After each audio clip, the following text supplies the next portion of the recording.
Welcome, future CISSP holders, to a deep dive into the bedrock of cybersecurity, CISSP Domain 1, Security and Risk Management. This domain isn't just about passing an exam, it's about understanding the core principles that drive effective information security in any organization. I know what you're thinking. Domain 1 is massive. It covers everything from ethics to business continuity. But don't worry, we're here to simplify it. In this video, we'll equip you with the top 5 critical tips to master Domain 1, along with a clear breakdown of key concepts like risk assessment, governance, and compliance. By the end, you'll have a roadmap for success.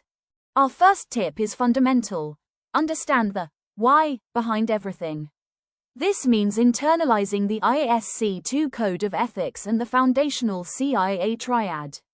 The ISC2 Code of Ethics isn't just a formality, it's your moral compass as a security professional. Remember the 4 canons: protect society, act honorably, protect the profession, and protect people. Think about how these guide your decisions in real-world scenarios. Then, we have the CIA Triad: confidentiality, integrity, and availability. These are the pillars of information security. Confidentiality, keeping sensitive information from unauthorized eyes. Think encryption, access controls. Integrity, ensuring information is accurate and hasn't been tampered with.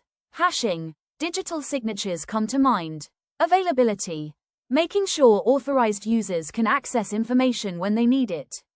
Redundancy, backups, disaster recovery are key here. Every control, every policy, every decision in cybersecurity ties back to protecting these 3 principles. When you understand this core why, the rest of the domain starts to make sense.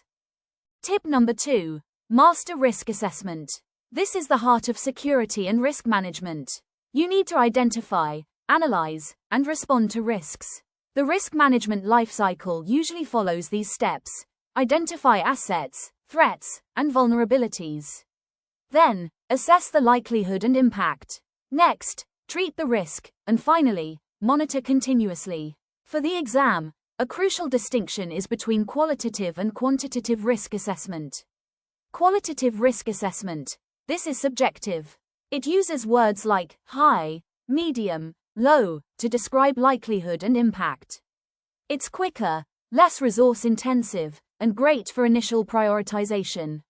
Think about brainstorming sessions and expert opinions. Quantitative risk assessment. This is objective and uses numbers and financial values. You'll encounter terms like single loss expectancy, SLE, the cost of a single security incident. Calculated as asset value x exposure factor. Annual rate of occurrence, RO, how many times an incident is expected to occur in a year. Annualized loss expectancy, ALE, the expected financial loss from a risk over a year.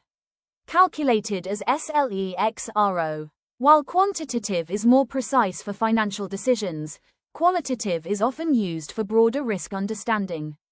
The CISSP exam will test your understanding of both and when to apply them. Our third tip: understand security governance. This is about aligning security with business objectives and ensuring accountability. It's how an organization ensures security is managed effectively from the top down. A critical part of governance is understanding the hierarchy of documentation, policies, high-level management directives. They state what the organization wants to achieve, e.g., all sensitive data must be encrypted. Standards, mandatory requirements for specific technologies or processes, ensuring consistency, e.g., all encryption must use AES 256. Procedures, detailed, step-by-step instructions on how to implement a policy or standard, e.g., steps for configuring AES 256 encryption on a server. Guidelines, recommendations or best practices, not mandatory, but helpful, e.g., tips for choosing strong passwords.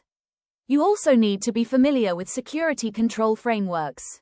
These provide structured approaches to managing security. Popular ones include NIST Cybersecurity Framework, CSF, often used by U.S. government and critical infrastructure. ISO 27001, an international standard for information security management systems, ISMS. COBIT, a framework for IT governance and management.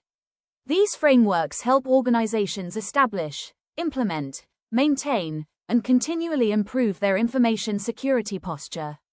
Governance provides the direction, and these documents and frameworks provide the roadmap. Tip number 4 focuses on compliance. This is about adhering to laws, regulations, and contractual obligations.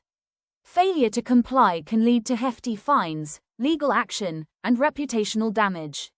You need to grasp the difference between various types of compliance drivers, legal requirements, laws like GDPR, General Data Protection Regulation, for privacy, HIPAA, Health Insurance Portability and Accountability Act, for healthcare data in the US, or the Sarbanes-Oxley Act, SOX, for financial reporting. These are mandated by governments. Regulatory requirements, rules enforced by specific regulatory bodies, like those in the financial industry or critical infrastructure sectors. Contractual requirements, obligations agreed upon in contracts with third parties, such as the Payment Card Industry Data Security Standard, PCI DSS, for organizations handling credit card data. Remember due care and due diligence here. Due care, acting as a reasonable and prudent person would in a given situation. It's the standard of care an organization is expected to exercise. Due diligence, the act of investigating and understanding the risks and requirements. It's the continuous effort to maintain that standard of care. Compliance isn't a one-time event.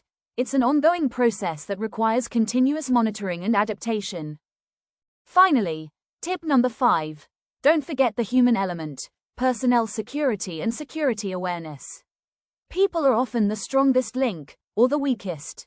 Personnel security covers hiring practices, background checks, robust employment agreements, onboarding and offboarding, secure provisioning and deprovisioning of access, policies, such as separation of duties, preventing one person from completing a critical task end to end, job rotation, cross-training and fraud detection, and mandatory vacations, another fraud detection method. Least privilege and need to know, granting only the minimum access required for a job function and only to information necessary for the duties. Security awareness, training, and education are crucial. Awareness, making employees generally conscious of security threats and policies. Training, providing specific skills for their roles, e.g., how to identify phishing emails. Education, in-depth knowledge for security professionals. A well-trained and aware workforce is your first line of defense. Remember, the CISSP exam emphasizes the managerial and holistic aspects of security, and the human factor is paramount. Keep practicing, keep reviewing, and you'll conquer CISSP Domain 1. If you found this video helpful, give us a thumbs up, subscribe for more CISSP content, and let us know in the comments which domain you'd like us to cover next. Thanks for watching, and good luck with your CISSP preparation.